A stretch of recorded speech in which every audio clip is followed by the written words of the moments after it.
to, hold on, getting all kinds of, we're up to about 31. So hopefully everyone is rejoining. I was just making some brilliant remarks, bringing us all back into the meeting. And so I'll continue to make wildly wonderful remarks as we all come back in. And as you come back in, yes, we were all disconnected. Everyone got cut off. And again, I'll explain to everyone as you come in what happened, I believe, is that as we made so many people co-host, somebody pressed the giant big red button, which is the end call. But when you are a co-host, you can also, instead of just leaving the meeting, you can also end the meeting. And so we want to make sure that for those, I think right now I'm just going to make Hunter the host and myself the co-host here, and we'll keep that down so that no one can accidentally end the meeting as we did before. It wasn't me this time.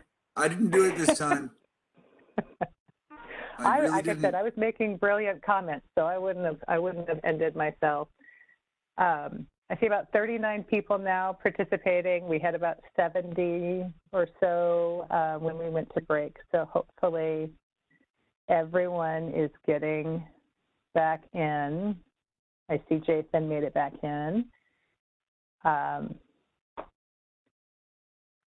And I am going to give us about 1 minute here for folks to join back in. We're still missing a good 20 or so odd people we had before. And so if you know of anyone that was cut off that you don't see back in, please give them a quick little note and let them know that we are started back, and that was a technical failure of catastrophic proportion that ended the entire meeting, not just kicking out 1 or 2 people. So again, just a few more minutes here to let people join back in. Again, that was, the whole meeting ended for everyone.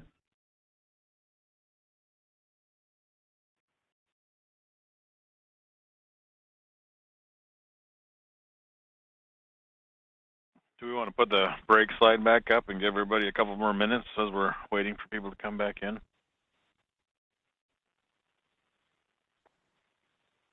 That sounds great, Jason. Just a few more minutes and we'll get started. Thank you. Again, that was a loss. We lost the whole meeting there, so thank you everyone for your patience and dealing with technical difficulties. I also wanted to let everyone know I did restart the recording. So when we start back up, we will make sure that all of your questions and our discussion is recorded. Just a few more minutes. Thank you.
Great. I do see our phone callers were able to jump back on as well. And for those people on the phone who are not seeing our chat and the screen, for awareness, we had a catastrophic failure in the technology, and someone terminated the whole meeting. And so we all lost our connection. So nobody missed out on anything.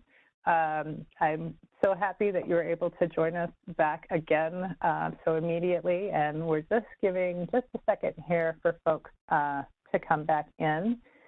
And Gay, I did quickly cut and paste your, although we are recording, when we start the meeting again, we do lose our chat, but you'll be happy to know that I did cut and paste your last comment that I will begin talking and referencing after President Carmen makes her statement. So I won't lose that comment.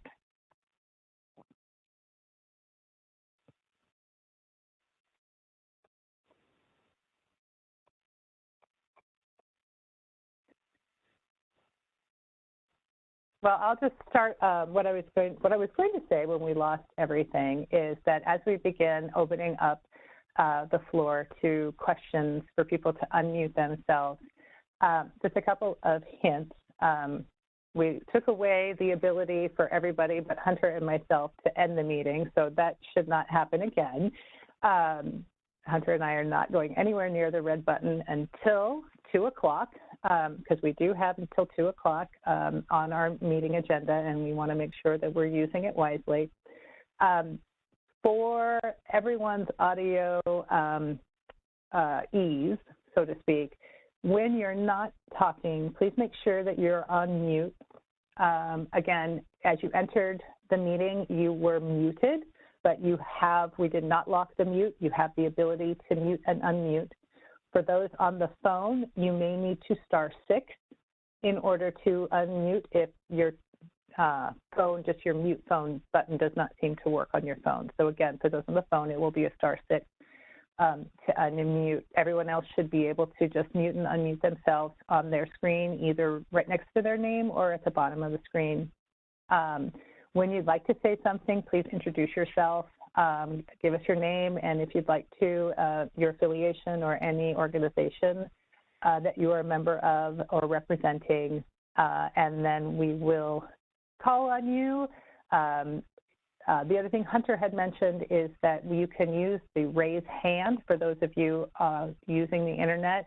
If you hover over your name, a little hand will appear, and you can raise your hand if you'd like to speak, and we'll make sure we call on everybody who has their hand raised, but we want to have open dialogue as well. So as long as we're not over talking each other, we've had several meetings in this community, and I feel that everybody's pretty polite, and we tend to not talk over ourselves. So I'm open to making sure people have the opportunity to add or add on to comments as they come.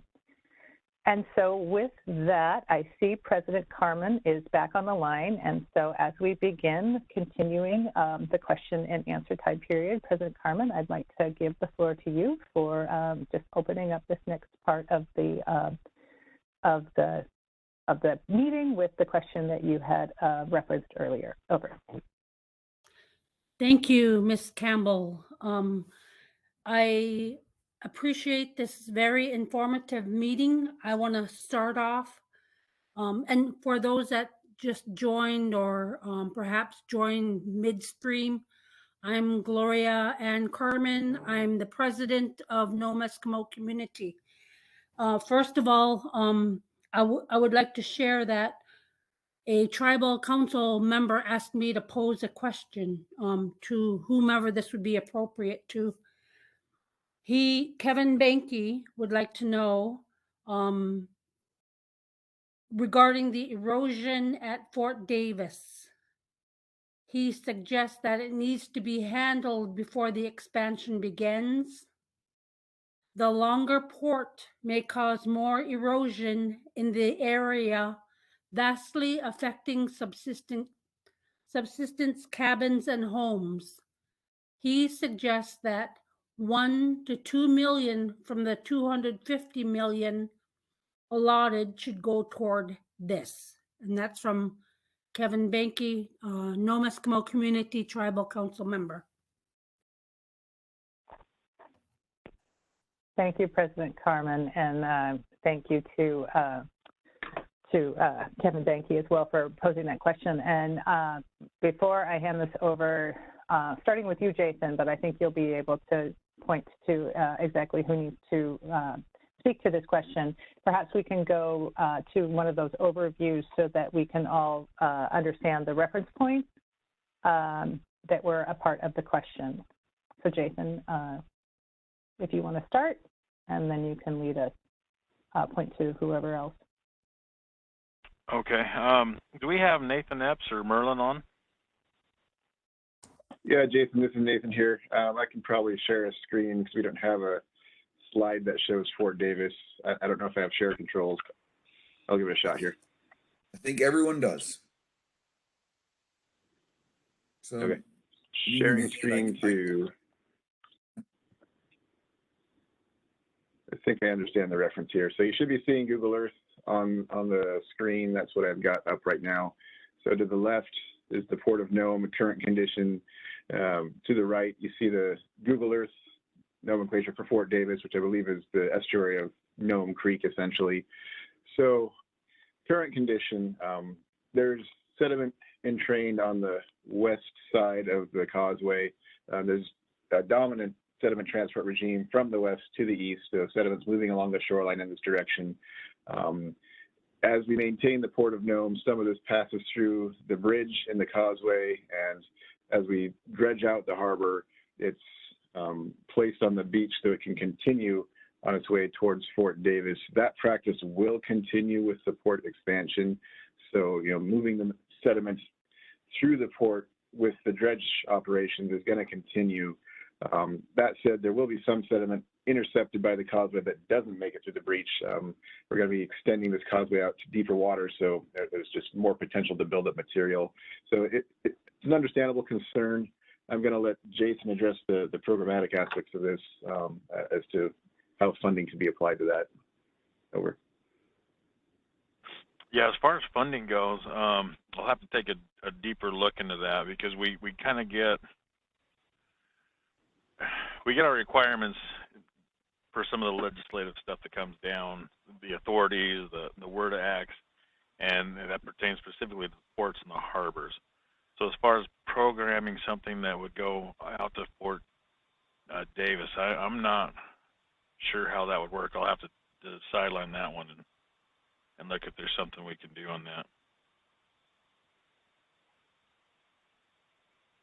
So what I'm hearing is that this is, particularly when it comes to the funding, this is something that we need to capture and make sure we have in our notes to follow up with the community and get back with you and get back with Kevin on all of those pieces of his question.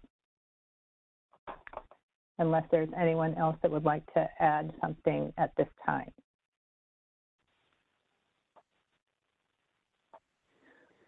All right. Do you think you can get a copy of that question? Would that be okay? Yes, this is Gloria. I'll post it in chat for Kevin. Oh, perfect. Thank you. That's great. Thank you. All right. So in opening this up, I'd like to go back to Gay Sheffield's comment at the end of our last session before we took our break. And she brings up, she didn't really pose it as a question, but it's a topic that I know has come up in several of our discussions with the community as well as with the tribes in the area. She wrote, let me make sure. I might not have captured it, Gabe, but you can, I'll paraphrase, but you can also chime in here. She, the question referenced with more vessels, not even just coming to Nome, but also using and moving through the area, what is the plan for increasing the SARs as well as the oil spill capabilities? And so again, feel free, Gay, to add to that. I thought I had captured it word for word, but I did not. Oh, there you have it there. Russia has announced year-round travel in 2023 and 2024. Hopefully this port will be able to support SAR and or oil spill response for any of these vessels. So opening it up there.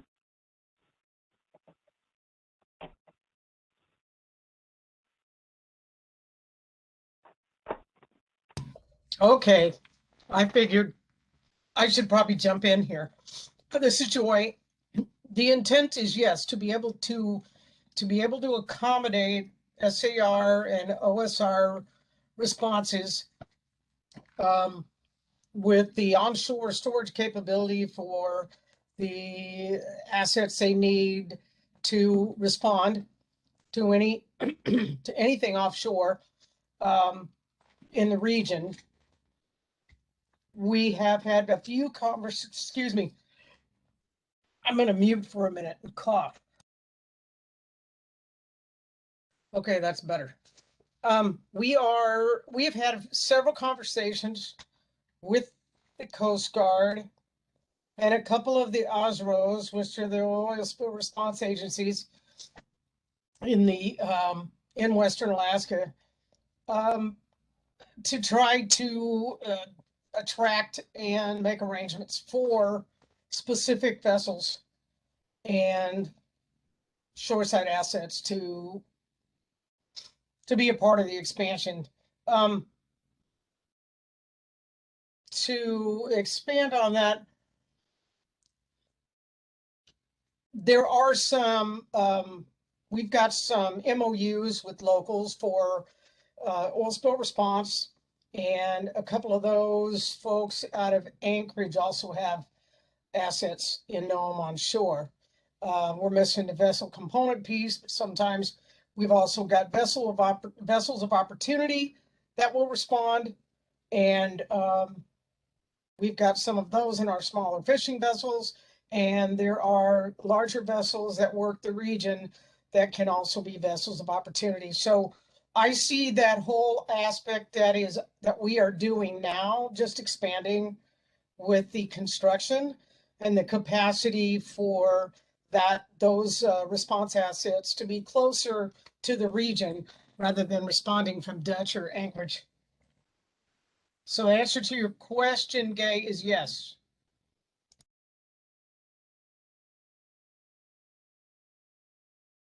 Thank you, Joy. And Gay, I know you had a hard time muting and unmuting, so I see that you added something to the chat here, and she just wrote, short story, we are seeing unprecedented volume and seasonal duration and large size utilizing the Bering Strait region already.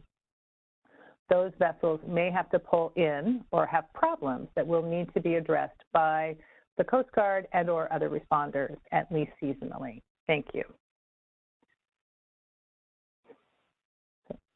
I would also comment on that, Kendall, that yes, we do already periodically have vessels that need Coast Guard attendance. We have the team out of Sector Anchorage that will get on the plane and come up and look at the condition of vessels, a vessel incident where there was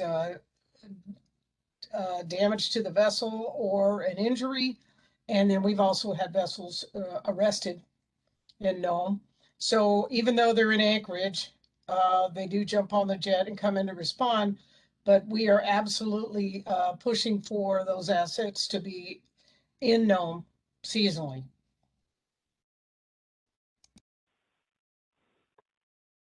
Thank you, Joy. I did want to, before I lose it, just in the chat, wanted to comment that Chris Floyd added a little bit further information on the Fort Davis erosion question, and he stated in the chat that the construction dredging will place a large amount of sand and gravel just offshore of the Nome seawall with the intent of building up the beaches east of the harbor. So he added that to help address Kevin Banke's question. And I see that President Carmen added her question right there in the chat. Thank you. We'll capture that. We have it on our list of things to find further information and get back to you on. And then President Carmen, I also see you have your hand raised, and I was wondering if you had another question that you would like to ask.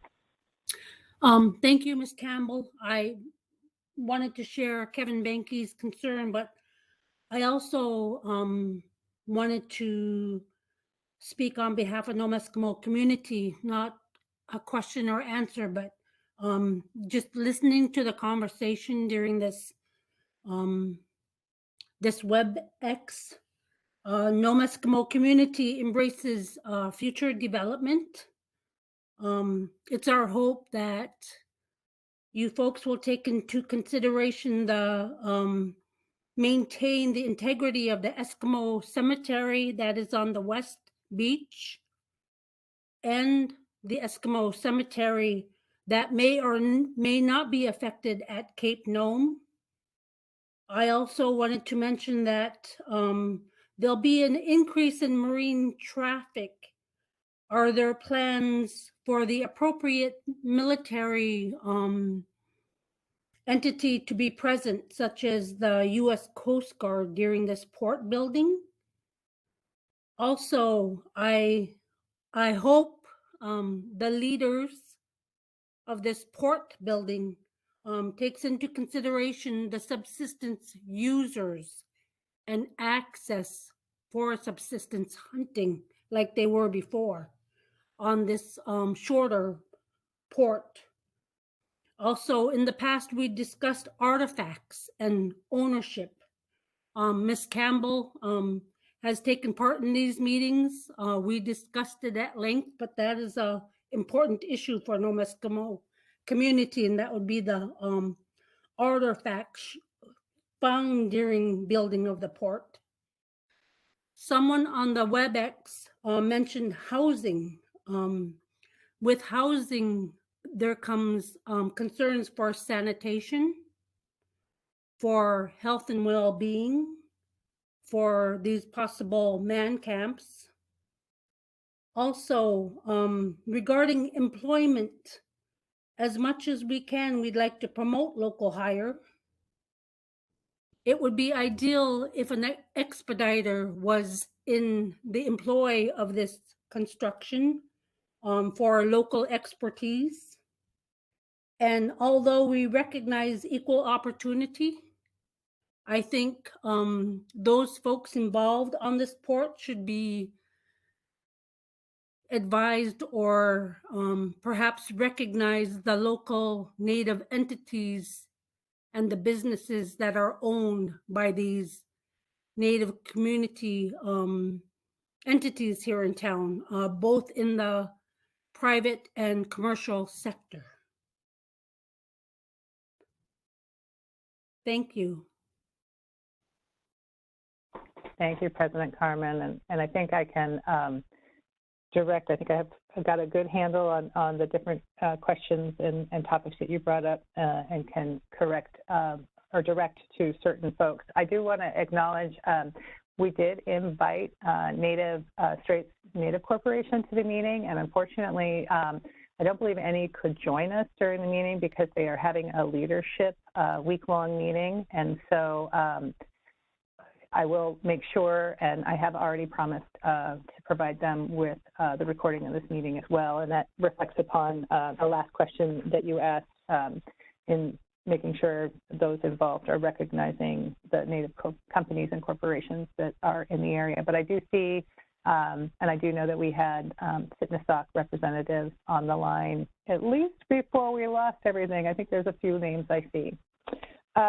So to begin, I think, there's a couple questions that I know that Kelly Eldridge is able to address and worked with the community early on in the feasibility to address the concerns about the cemetery as well as the artifacts and ownership. So I think I will hand over to Kelly to answer those questions. Over. Great. Hi, everyone, and thank you, President Carmen, for your comments. This is Kelly from the Core Alaska District, and as President Carmen mentioned, we have had some significant discussions regarding the potential to discover artifacts during construction. It was determined to be a low probability, but because it is still a possibility, part of the agreement that the Corps made with Nome Eskimo community in Cowarik in a memorandum of agreement was that we would have a Secretary of Interior qualified archaeological monitor on site during all upland construction. And there are continuing discussions with the federally recognized tribes and our INCSA corporation representatives and other members about the best way to go about responding to any discoveries that may occur. So just for everyone's information who had not been part of those meetings or who had not been part of that memorandum of agreement, the Corps does very strongly feel that we need to, of course, protect the cultural materials of the Nome Eskimo community and the local Nubiat people, and treat them as respectfully and as the local community would wish. The other comment about the Eskimo cemetery to the west of the beach, we are definitely aware of that location and possibility, and we don't anticipate any impact to that cemetery. So that's good news, not either with this project or maintenance dredging in the future. Regarding the cemetery at Cape Nome, I actually hadn't considered that, but especially with Kevin Banky's comments about potential erosion impacts to the Fort Davis area, I will look into that. So thank you for bringing that to my attention. I appreciate it. And over. Let me know if anyone has any questions. Thanks. Thank you, Kelly. All right. Ms. Campbell, this is Gloria. Go ahead. I'm sorry, I didn't mean to interrupt you. No, please go. Besides serving on the Nome Eskimo community, I also serve on the Sitnasauk Native Corporation Board of Directors, so I'll surely pass on what's been conveyed here at the meeting today. Wonderful, thank you. And continuing down what I captured, the concerns about increased maritime marine traffic and potentially having a Coast Guard presence in Nome. One of the groups that we lost in our catastrophic failure there in losing the meeting, I think, was all of our participants that were from the Coast Guard. And so I don't want to speak for them or try to address any of that, but I don't know if there's somebody from our team that could talk about that. I don't think that that's something that we have or that we are necessarily addressing or trying to accommodate in our part, but perhaps we could just speak to that shortly if anybody has a comment. Jason? I was just looking through the participants list to see who's on here. Yeah, I think we should probably get comments from the Coast Guard.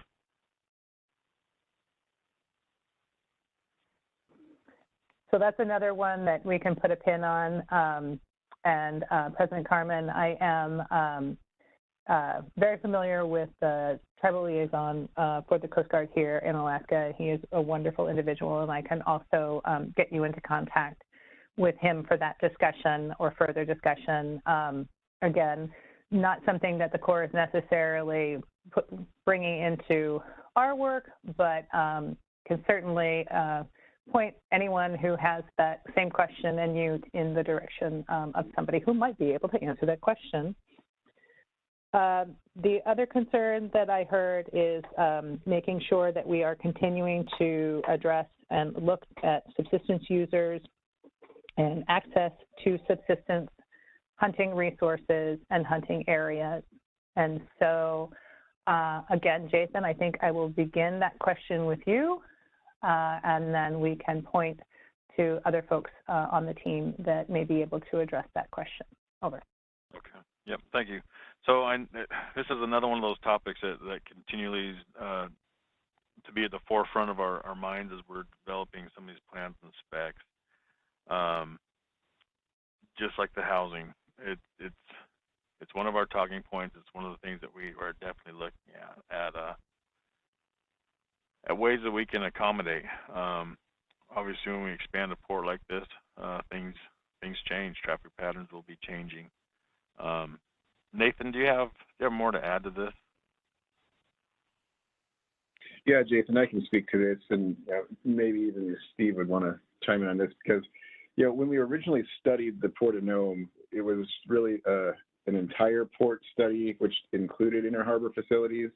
But during the study, there was recognized potential to basically have a project focused on the inner harbor, whereas the study that generated this design focused on the deep draft navigation issues. So when we're talking about this project, the Port of Nome expansion, this is really the portion of that study that only looked at deep draft vessel access and commerce, not so much the subsistence usage. So, I would say issues for subsistence vessel access are being more thoroughly addressed with other core efforts that we're working together with the city of Nome to address. As far as the port expansion goes, there will be impacts. We're extending the causeway another roughly 3,000 feet out into the water, so that's going to change the traffic pattern, especially for vessels traveling west. For the east, it's roughly the same. But harbor management practices will definitely take into account subsistence needs, and the harbor master and the port director will manage those practices locally. Over.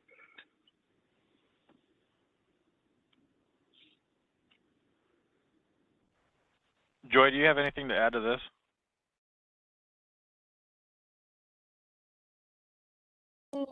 Not really, Jason. I can't really think of anything to put out there unless somebody has a following on question with that. Well, this is Kendall, and thank you, Nathan, for providing good clarity on exactly what this project is touching upon. And I will say, Jason is correct that this is a topic that is a continuing discussion point, something that we know is a concern, and that we are open to further conversation with both Nome Eskimo community as well as other subsistence users and participants in the area to work with you and have further discussion on the concerns. This, of course, is always better when we're on the ground and we can walk the area and see what you're seeing, but we're getting very creative virtually to work with folks as well, and hopefully we would love to be there in person, but this is something that we are continually thinking about and looking at ways of finding solutions, and we want to do that, of course, with the subsistence users in the community. And I do see that, and I don't know necessarily if you have a hand, or your hand's still up, Brandon. I can't see it, but it may just be you're too high up. Yes, there it is. Brandon, did you want to add to this question? Over. Yes, thank you. Can everybody hear me? Yes, sir. Okay, thank you. Again, thanks everyone for having the meeting. The very important discussion on the port expansion. Introduce myself, sorry. Brandon Amoslik, I'm the VP of Natural Resources. I'm also acting Subsistence Resources Program Director at COERC. I wanted to thank Gloria also for bringing up the subsistence, and we're talking about it now. The subsistence activities here in Nome, they've been going on since time immemorial. This is stuff that the Alaska Native people have done, they continue to do into the future. It's a simple, it's just putting food on the table is what it is. Whether that's fishing, whether it's hunting, various kinds of hunting. There's marine mammal hunting that takes place around the port. It's the information that we have, most of the harvest information, most of that time frame is during the winter months and spring breakup, when my understanding the port is technically closed. Our subsistence marine mammal hunters in particular, marine mammal hunting in itself is inherently dangerous. It's unlike any other hunting that there is. Myself, I've grown up here in Nome. Myself, I'm a marine mammal hunter. Safety is always our utmost concern. But I guess what I'm trying to get at is I sincerely hope that when this progresses, that subsistence activities aren't taken lightly, that they're taken very seriously. Again, the simple fact of the matter is it's putting food on the table. It's putting food in the freezer for families, extended family members. The port, it does create opportunity for subsistence activities. I'm going to give some examples. So during freeze up, we have tomcods or saffron cod that enter into the port, into the inner harbor. And seals they're chasing their food resource into the port. Of course, obviously they can't be under the ice too long, so they have to go back out to the open water. Belugas also come into the port, around the port. Under the Marine Mammal Protection Act, Alaska Natives are allowed to harvest marine mammals, both in state and federal waters.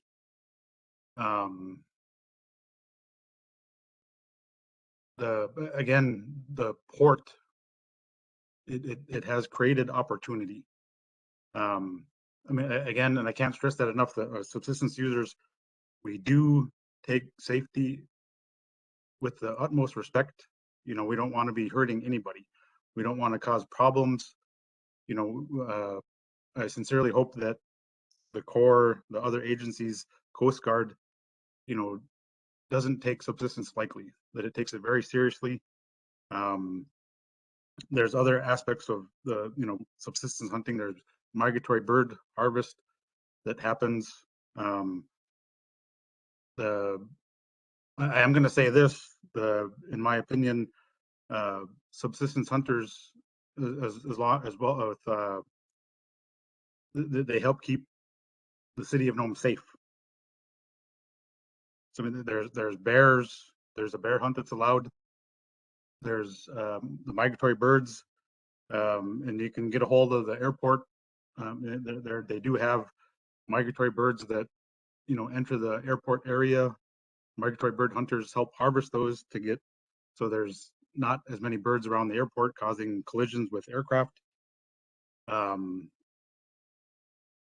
The fall time, there's I spoke of the saffron cod or the tomcods, what we locally call them, that goes on in the fall time after freeze up. So there's many aspects of subsistence, that need to be put out there. We've here at COERC, we've had numerous meetings with the city, the police department, the other agencies, even the hospital here in town, just around subsistence activities. And we'd very much like, consultation. If there's something that comes up, we're more than happy to talk about it. We're more than happy to, get a meeting together, to discuss it, to help come to a better understanding. I did hear something, I don't know who it was, and maybe I misinterpreted it, but I thought somebody just said that for subsistence activities, that will be governed by Joy Baker or whoever the port authority is. And maybe I misunderstood that, but the way I took it was that the port director or whoever was now in charge of hunting and fishing regulations. No. My understanding is not the case. The hunting and fishing regulations are controlled by the agencies in charge of Fish and Wildlife Services. So yeah, this is Jason. That was misinterpreted. That was kind of talking about construction traffic operations going in and out of the port. There's going to be, for safety reasons. So that was the reference. Okay, thank you for the clarification. It's but again, I can't stress enough, the importance of subsistence, what it means to the local people here.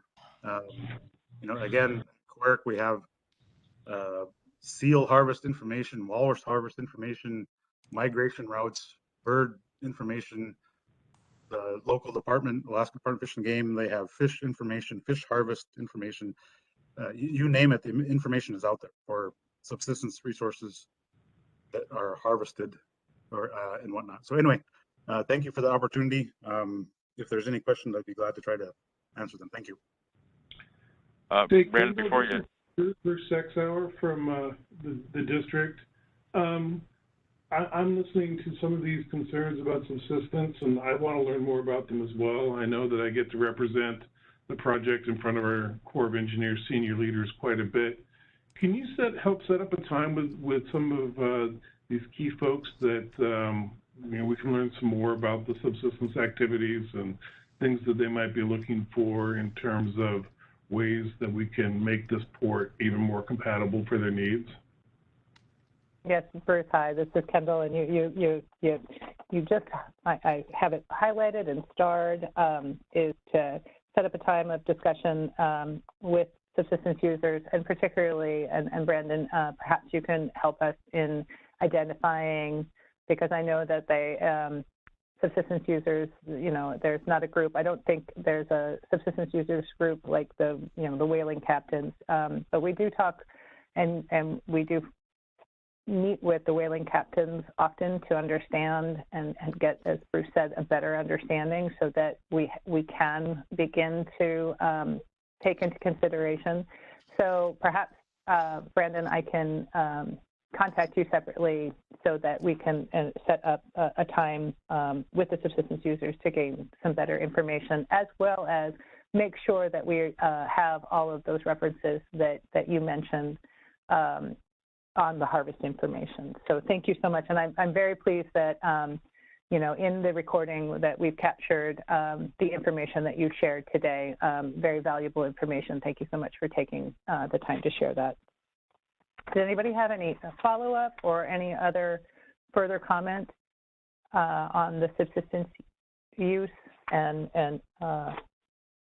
starting with President Carmen's conversation and Brandon's follow-up there? Again, I want to reiterate. Jason. Oh, go ahead. Sorry, the only thing I wanted to say in regards to the importance and being sensitive is this is being driven from the top down in our district. So the commander is well aware and continues to make efforts that this will not be not forgotten or swept under the rug. So it is a matter of high importance to him and therefore to us. So please be confident that we're definitely trying to be aware and sensitive to the need. This is Brandon. If I one more comment, and then I'll try to make it sweet. Please do. Okay, so the subsistence activities, I mentioned that we've done this since time immemorial, but also the customary traditional practices, the way things are done out here, also needs to be taken into consideration. There was talk of whenever this starts happening, there's going to be jobs opened up. I sincerely hope that, a lot of local hire is considered. But with that, you're going to have all these people from, I'm just going to say it, not here, but don't know the background, the history of what goes on here. But I found this in my job currently and in the past, that it's their belief that whatever they're allowed to do wherever they're from is what they're allowed to do here, which is not the case. So I did mention marine mammal hunting under the Marine Mammal Protection Act. That is only Alaska Natives are allowed to harvest marine mammals. But there might that information needs to be put out there that that there is certain things that are only allowed out here that are not allowed other places. So anyway, thank you. Thank you, Brandon, for bringing that up. I also, I'm glad you noted that and that we recorded it because I added in my notes to not only with the Marine Mammal Protection Act, but also with the Migratory Bird Act as well, that Alaska Natives have certain rights that others do not. So thank you so much for saying that. And that does bring up, you bring us to the other comments and concerns that President Carnum brought up, which we've addressed to some extent here. And so I just want to make sure that we're capturing them. And if there's more information that we want to share specific to President Carmen's concern and what Brandon has also shared, the concern about housing, availability of housing, but also more, we'll come back to that, the sanitation concerns for labor camps, and then as Brandon just talked about, employment. You know, that the local hire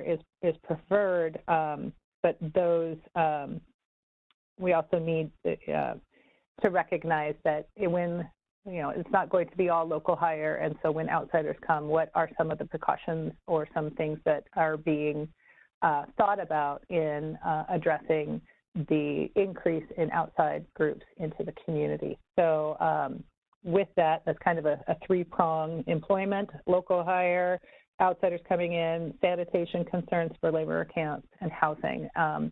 And so, Joy, I don't want to throw a large group of things at you, but can you maybe start that conversation and point to some other folks? Again, I know we've addressed a lot of this already, but maybe touching upon the concerns that we've just heard in the last few moments. Over.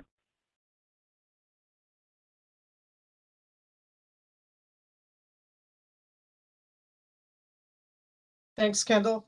Yeah, this is Joy.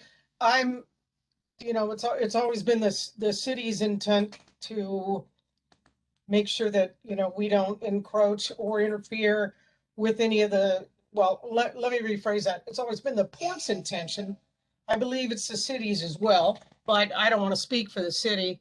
And, you know, to make sure that our operations at the port don't interfere with subsistence, hunting or fishing, but we also, you know, we work with them on a regular basis. I know my harbor master, Lucas, I believe he's on the phone.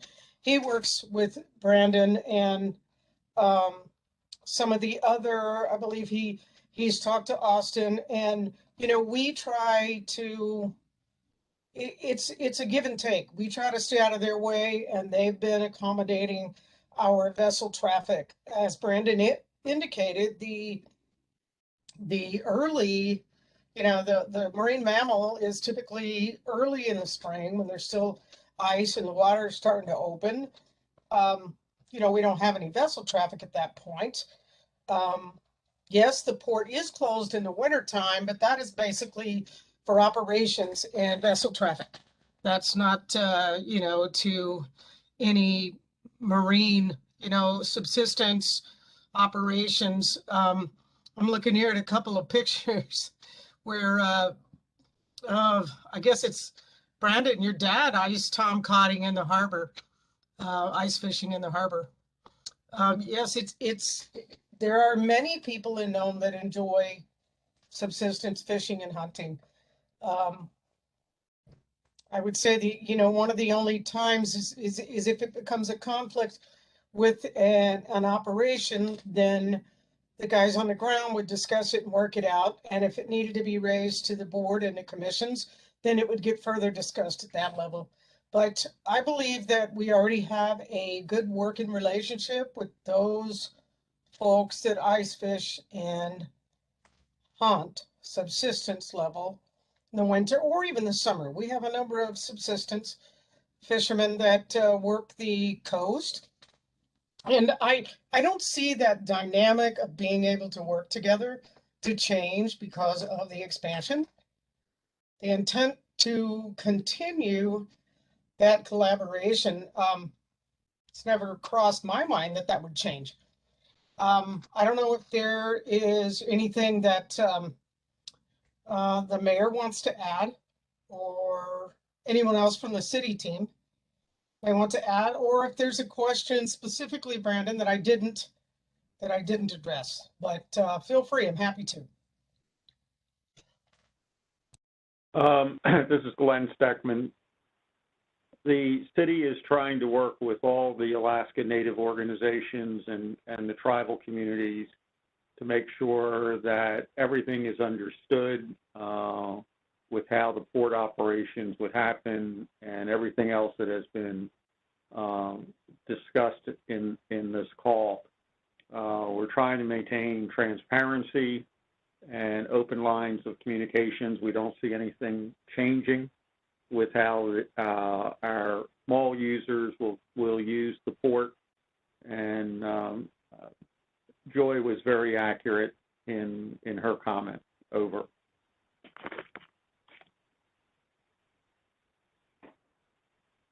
Thank you so much for sharing and providing that clarity.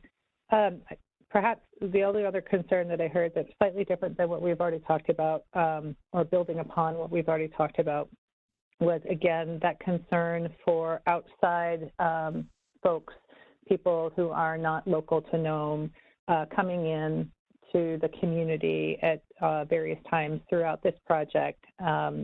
We've talked about the housing concerns, but I did want to maybe touch upon the specific concerns, the sanitation concern, when it comes to if, depending on the housing situation, if there are labor camps, as well as education of these outside members who will likely be temporary participants in the community. Is there any plan on educating those workers as they are staying in Nome? And that can be one that perhaps we start with the Corps and then move to the city. Jason, over.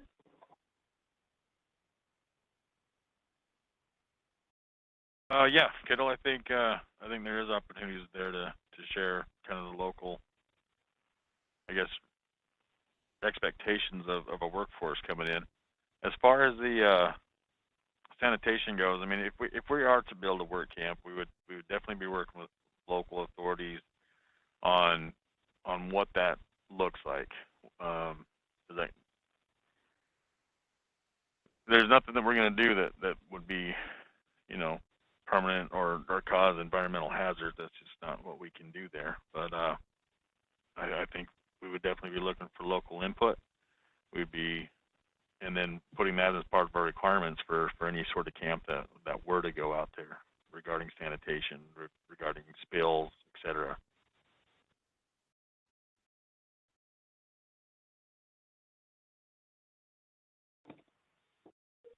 Thank you, Jason. Does anybody want to add to this? Go ahead. From the city's perspective, the camp or whatever housing is constructed out there will have to meet city code since it'll be built in the city for water and wastewater. They're not simply just going to build something which is just dumped onto the soil. So it'll have to meet the codes of the city. And in any project that I have ever been involved in, there will be discussions with contractors. We will definitely be having that discussion with them, working, I would imagine, with the Corps in our expectations and for the respect that we would expect from their employees to the residents and of the city of Nome and the region.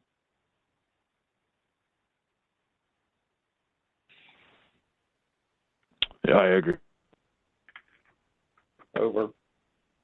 One thing I'd like to add to Brandon's discussion there is, David Ridge here with Crowley, is that a lot of that subsistence lifestyle is very dynamic and you can't go on any schedule. So it's a very good practice to stay informed and stay in communication with the local groups so you get up-to-date information to plan your progress and how you move around the areas that are being hunted and fished.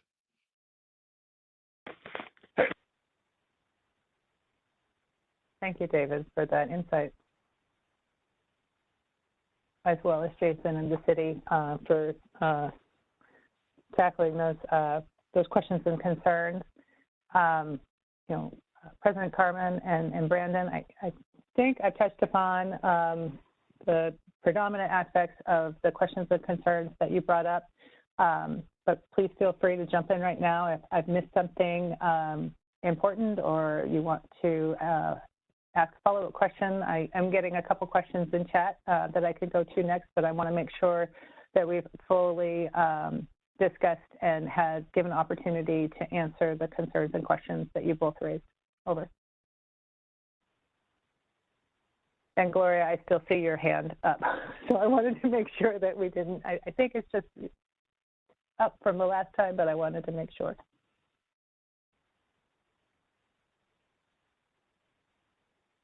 Hi, this is Brandon. I don't know, wasn't trying to, if Gloria wanted to go first, but I wasn't hearing anything.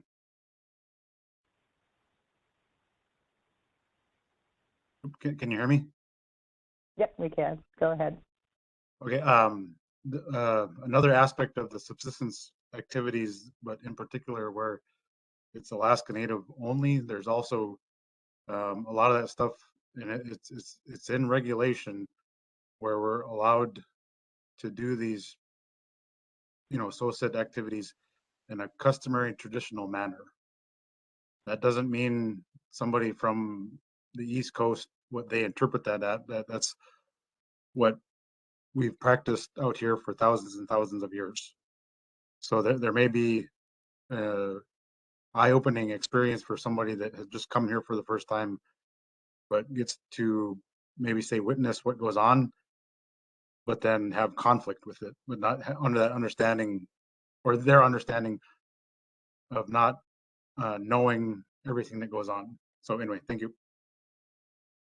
Thank you, Brandon. And, you make an important point, and it's one that, as Jason mentioned earlier, our current commander takes very seriously as our trust responsibility to the Alaska Natives, and part of that trust responsibility is protected within those statutes. So thank you for pointing that out, and that is definitely something, as Bruce talked about, that we want to make sure that we have captured, we have that information, and we are continuing to learn more about. And so I'm looking forward, hopefully, to further conversation there. And President Carmen, I see you're unmuted. Did you want to add something further? Over.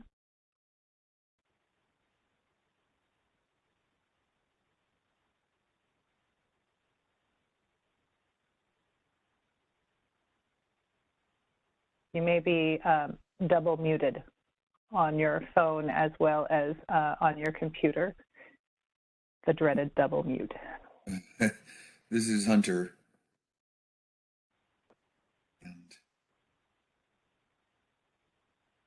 Well, President Carmen, you can interrupt us at any time. I just want to acknowledge that we're at 1:30, and Hunter, that might have been what you were trying to do as well. We've got about 30 minutes left in the meeting, so I want to make sure we've covered a wide range of topics, both technical and general questions. So please keep them coming.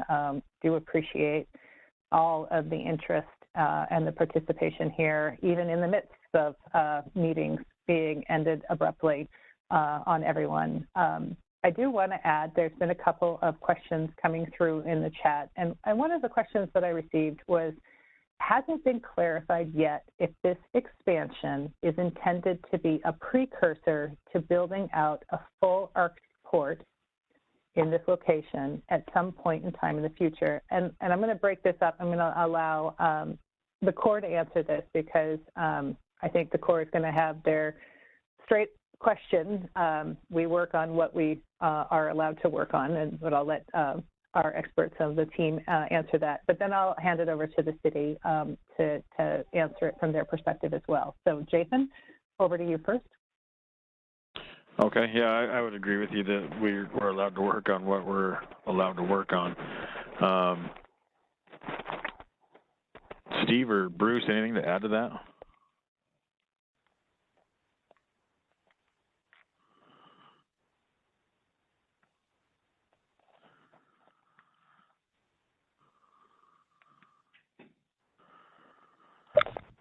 This is Bruce. Right now, we don't have any plans in the books for further port expansion at Nome or other places. There are definitely opportunities that are out there, but But as stated, the core projects are largely driven by what we're funded and requested to have done by local entities. So right now we don't have anything in the books.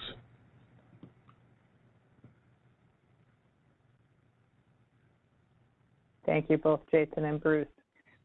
So I'll hand it over to the city first.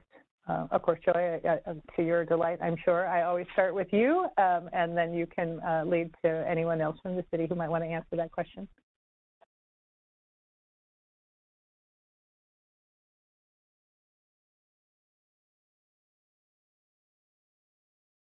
Well, while Joy is thinking of her answer, this is John Handelin, Mayor speaking. And I'll just say that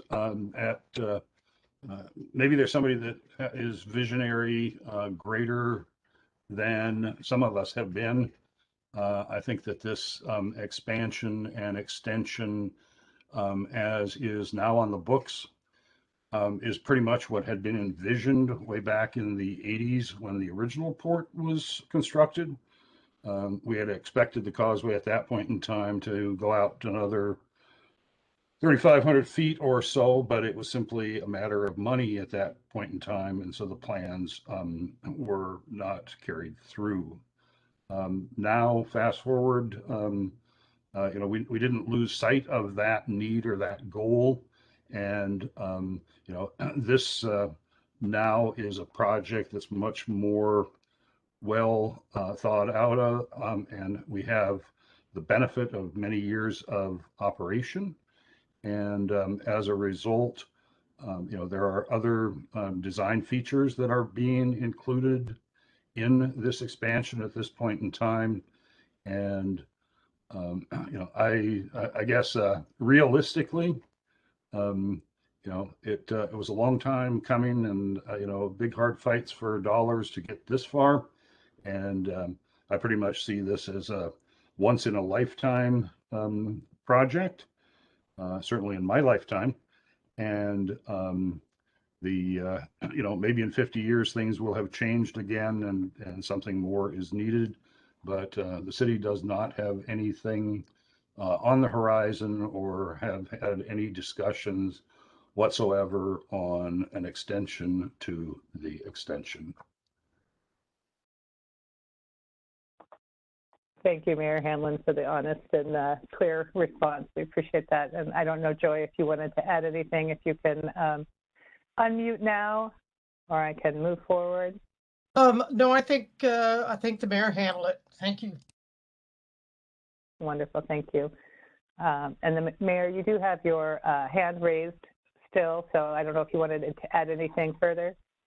Thank you. I guess I didn't know how to take it back down, but but being it's up there, if I could get everybody's like 25 seconds of time, I'd like to share just a little video clip. And you're ambitious after our technological difficulties today. We will do our best. All right.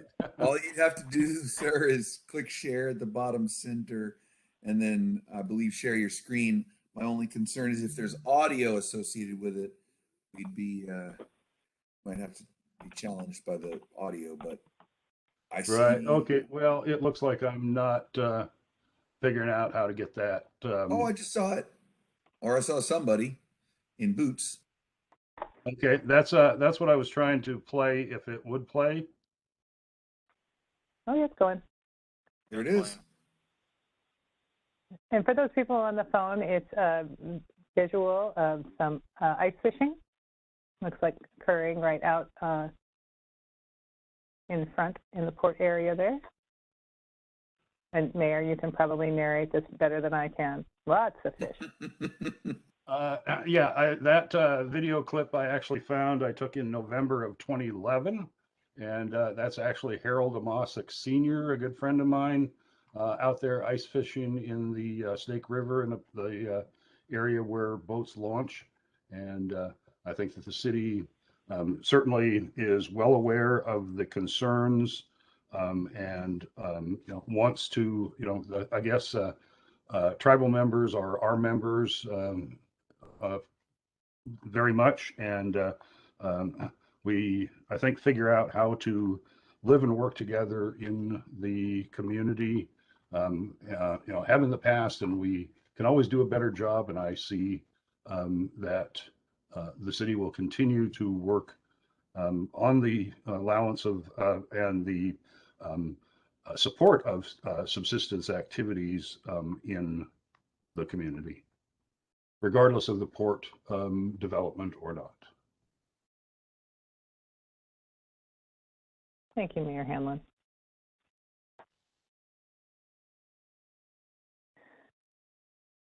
Well, I do want to point out, as people think of any last minute questions that they may have, and Brandon, I see that your hand is up, so I will just want to point to people in the chat, and for those people on the phone who cannot see the chat, a little while ago, Joy posted that regarding potential impacts to the Eskimo Cemetery south and west of the existing port industrial pad and the entrance to the West Beach, this project does not encompass that area. There may be equipment or gravel rock temporarily staged at the adjacent property owned by the city, but not on the cemetery. And the Corps archaeologist Kelly Eldridge commented, thanks for the clarification, Joy. The Corps has also identified that the Eskimo Cemetery is outside the project area of potential effects under the National Historic Preservation Act, as consulted with all of the stakeholders and members of the audience here and the SHPO back in 2019. So I just wanted to read that out for folks who are on the phone only. And then at this time, I think, Brandon, I see that your hand is raised. Did you have an additional comment? Yes, thank you. And thank you, John, for the video. For me, it was a little difficult to make out who it was. That could have been my dad. Maybe it was somebody else. If it was my dad, though, I did want to make the correction that is, if it is Harold Amosic, that's Harold Amosic Jr., not Harold Amosic Sr. Harold Amosic Sr., my grandfather, he passed away in the 1980s. Okay, yeah, stand corrected on that, Brandon, and I'd be happy to share. I have another couple of clips I'd be happy to share with you directly offline. Yep. So anyway, it was just that minor correction there. I didn't want folks to think that my grandfather was indeed still alive when he passed away several years ago. So, right. Anyway. No, that was your father. Okay. Thank you. Important clarification, because we are recording this, so that is not minor, very important clarification. Thank you for adding that. So at this time, I'm not seeing, and again, if I'm not seeing something, please let me know. But one of the things I did want to do as we're coming to a close and before we close is introduce to all the participants Ms. Jennifer Ghosh, and you can, if I misspell or misspoke your last name, Jennifer, please let me know. She is from our contracting division, and she joined us and may be able to address some of those outstanding contract questions that we had, and so I just wanted to give her an opportunity to speak. Jennifer? Thanks, Kendall. Yeah, it's Jennifer Gosh, just like, oh my gosh.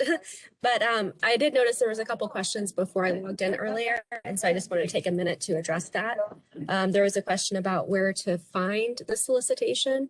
All of our contracting notices are going to be posted on sam.gov, and I'll put that link in the chat box for you guys.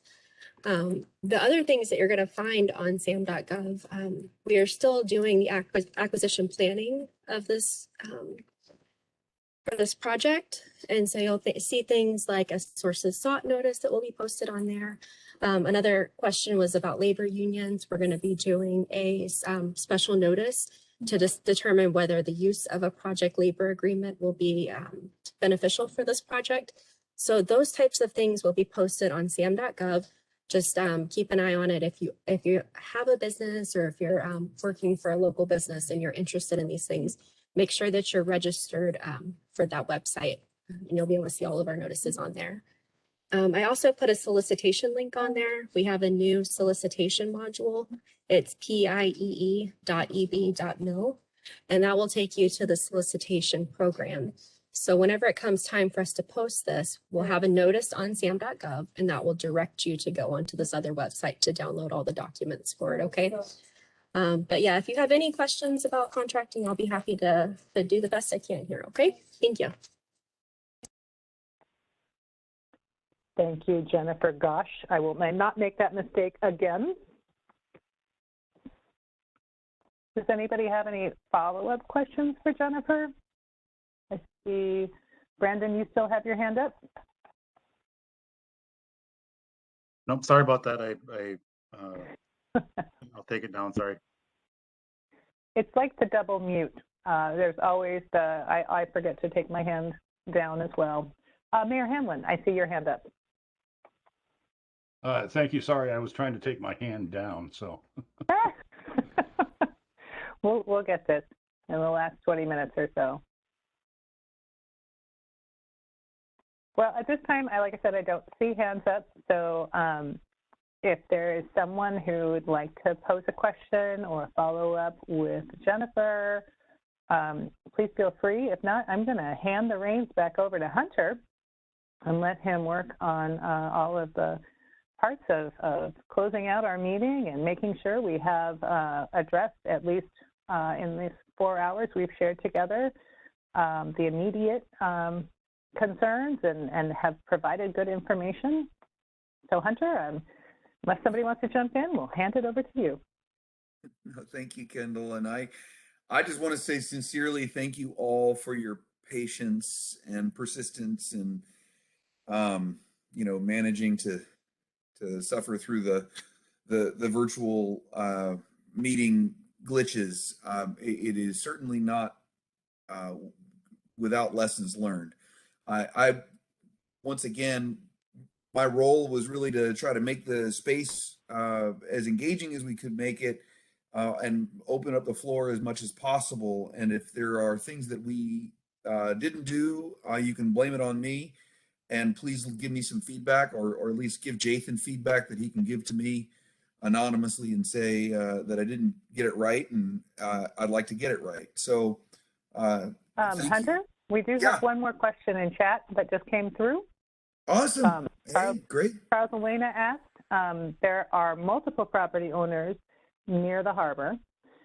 Is it the Corps' intention to only utilize the City of Nome's property for staging of equipment, gravel, and rock? And so I'll start that at the Corps, and perhaps, Joy, you might want to join in after the Corps has answered. So Jathan?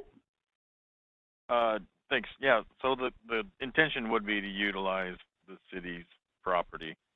There's a number of reasons why we would do so, but it would need to be a local government city that we would need to utilize. Joy? Yes, thanks, Jathan. Jathan is correct. The intent is to use the existing properties of the city on the sand spit, what we call the sand spit, the beach area between the breakwaters, and any uplands. If there are properties that we desire to also use, we will approach the owners for some type of a temporary use agreement or compensation to see if they're interested. And if they're not, we'll move on to other locations. But it is, at this time, we don't intend to just take over anybody's lot and demand that they allow us to use it. I think we're in good shape with the city property. Once we get closer to solicitation, we'll know more and be able to decide if we need to reach out to others. Over. Thanks, Joy. So Hunter, that was at this point the last question I hear. Do we want to go through? I think we're here. We're at closing comments. So Mayor Hanlon, since you have your hand up still, would you like to make a closing comment? Okay, well, thank you. And again, I apologize for that. I just want to thank everybody for your time today. This has been I think a great meeting. Lots of valuable information being exchanged between the folks. Some new things that while we've had meeting after meeting after meeting, each time you get together with someone, there's usually one or two or three things that you never really thought about before. And so I think that from that perspective, there are some things that were identified in this process that requires additional look. But from the city's perspective, we're looking forward to the construction and completion of this project, and a good project for everybody in our area. And we're most certainly are looking to cooperate with all of our residents, regardless of their affiliation, to ensure that this thing is built successfully and has the greatest benefit to all parties. So thank you all for hosting this today. It's been a great meeting. Thank you, Mayor Hanlon, and I appreciate that comment at the end there. Like I said, with all our technical difficulties, I do agree with you that it has been a very productive meeting. The next one I listen, I know President Carmen said that she's having difficulties with the WebEx connection, and so she may not be able to unmute, but I'd like to invite, if you'd like to make any closing comments, President Carmen, please do, or I think anyone else from Nome community, I'll invite you to make a comment as well if President Carmen cannot unmute. So we'll give a second there.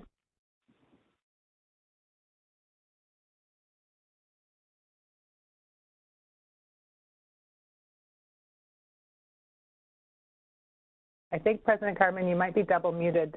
Look on the bottom of your screen and see if the mute button is red or green, and then your phone, make sure your phone is unmuted as well. And that could be *6 or your phone mute button.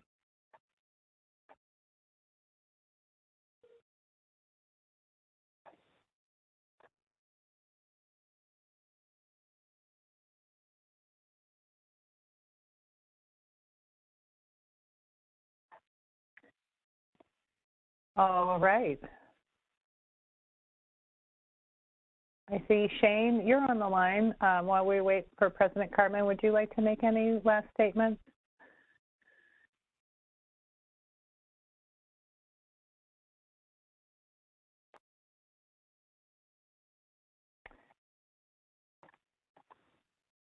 I like Gloria. Put in the chat, working together, we will succeed. Sorry about that. Thanks for the opportunity. It was definitely good to listen in on everything, and I think that Gloria has done a good job of expressing, how our tribe feels about everything, and look forward to more meetings and hopefully the project moving forward. Thank you. Thank you, Shane. And I do see President Staggerstrom. Your hand is up. Did you want to make a closing comment, sir? Oh, yes. I'm assuming you can hear me. Yeah, this is Charles Fagerstrom from Sauk Native Corporation. I'm the CEO, and boy, I sure appreciate you convening this meeting. And it's really helpful to understand, the scope of the project and understand the timeline as well. And it really helps us understand, our relative roles and how we're all part of the solution and working together. But as a native entity in Nome, where a lot of our shareholders reside, I really appreciate bringing up these important topics and conversations around workforce development and obviously subsistence access to our members in Nome, and as well as our realizing that we have a lot of vested interest in our improving and developing our infrastructure in Nome, not only before construction, during construction, and after construction as well. So very, very value added discussion and conversation. And thanks for the invite and allowing us to participate. Thank you, sir. We're so glad that you were able to join us and for those closing comments. I know that there are a couple of folks from COERC on the line, but Brendan, did you want to make any closing comments? No, I mean, again, in regards to subsistence, I mean, we're glad to come to the table and talk about it, and we give out information. Myself, I'm a great resource for getting a hold of Fish and Wildlife Service agencies. Myself, I sit on the ISEAL committee. I go to the Alaska Migratory Bird Co-Management Council meetings. I know Vera Metcalf, she's with the Eskimo Walrus Commission. So I mean, I have many venues to tap into, even at the agency level. So, but again, thanks everyone for putting the meeting together again. Onward and upward. Thank you, Brandon, and we'll definitely be in touch to schedule some further conversations in the near future. I know, like I said, Bering Straits, they unfortunately could not be here. I don't see any reps that could join. They had another leadership meeting this week. But if any other Alaska Native members or Alaska Native organizations might want to say something, please feel free to chime in. I'll give a few moments, pause here.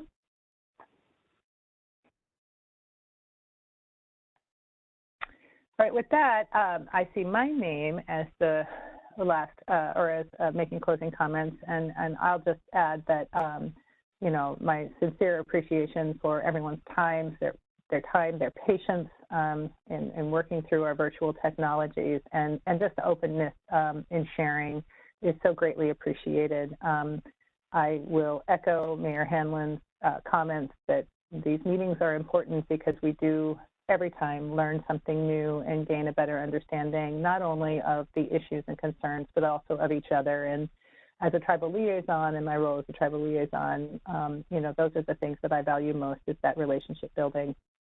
However, I do see, I'm not going to take it many more times, I do see that the Lieutenant Colonel Brickner from the Corps is still on the line, and I will offer her the opportunity to make the Corps' closing statement. Thank you, Kendall. As we close out today's efforts, I again, just echoing everyone else who's spoken, want to thank each and every person who participated in today's meeting. We appreciate all the effort that was put forth by our project delivery team that compiled the project presentation, but more importantly, the questions that were posed by the audience and the discussion that those questions generated. I think it's gone a long way to helping us move forward in all of the efforts on this project. The Alaska District's looking forward to working with the community members and the organizations of Nome, but also meeting our trust responsibility to the Alaska Native communities in the Bering Straits region throughout the life cycle of this project. The district will continue to prioritize our commitment to engaging our partners creatively in this virtual space and to the best of our ability. And that includes pushing through catastrophic meeting fails and the dreaded technical issue of my hand is up, but it won't come down. As we strive to keep our community, your community and ours safe and healthy in this pandemic environment. And we really, really look forward to the days where we're all able to meet face to face. But to close, just my last statement is that we realize that your time is valuable. And I can't say it enough. I want to thank you again to everyone for giving us the gift of that time today during this meeting and your efforts in participating with us on this project. Thank you all very much and have a great rest of your day. Thank you, ma'am. Jason, do you want to just close it out here for us? Sure, I will. I also appreciate everybody's time. I learned an important lesson on my last project, and that's that no singular person is owner of that project. I hope that you walk away from this meeting feeling that this is our project. You looked across the participants here, both before and after the end, 77 to another 42, and everybody's got ownership in what they view this project as. So please continue to be open, send communications our way. Like I say, this is our project and Alaska's project, and we do look forward to delivering something that we can all be proud of. Thank you. Thank you, Jason. All right, Hunter, back to you to close us out. I think that's a wrap. If I will be the last one in the room. So like I said at the beginning, I'll be folding up the virtual chairs and turning off the virtual lights. Feel free to stick around and trade emails and make your comments in chat as you exit the building. Please be safe, and please let us know how we can best reach you again. Thanks for your time. Have a great afternoon and stay warm. Okay, thanks.